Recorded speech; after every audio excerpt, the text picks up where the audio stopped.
If you work in elementary school education, you might have heard something called the fourth grade reading slump. This refers to students who were previously on par with their peers in reading development, and then all of a sudden they hit the fourth grade and they fall behind. In the primary grades, the number of 2 or 3 syllable words that students encounter is not a lot. This graph here, you can see the huge leaps that students make going from second and third to third to fourth grade in terms of how many multisyllabic words they will be exposed to and expected to read during that year. So students need an internalized, generalized, repeatable strategy to attack these multisyllabic or big words. Lots of letters on a page can look really overwhelming, so we want to work with our students in order to have them recognizing longer chunks of a word in order to make those longer words less overwhelming for them. Like if we take the word disrespectful, for example, and we've got a student who's going sound by sound and letter by letter, it's going to be a huge amount of information. However, if we teach them to recognize larger chunks like dis and then re and then full at the end of the word,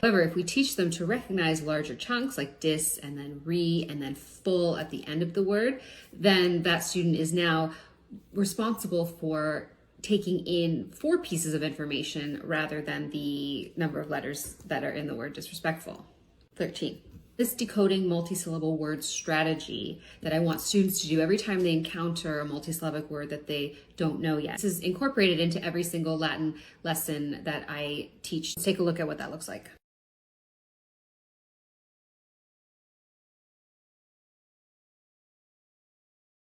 So this explicit Latin lesson, in the root struct, which means to build, we have students working with the word, reading the word, the root within a longer word, and then doing some more building activities before we get to this decoding multisyllable words strategy.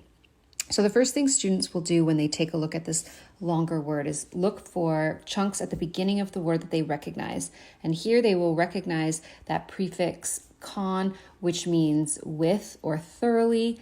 So they will underline that prefix that they recognize. Then they'll underline the suffix they recognize, iv, which makes the noun form of a word an adjective. So they'll underline iv. And then they will underline the root we've been working on. They'll recognize that because they just did a bunch of work with that. And they know that struct means to build.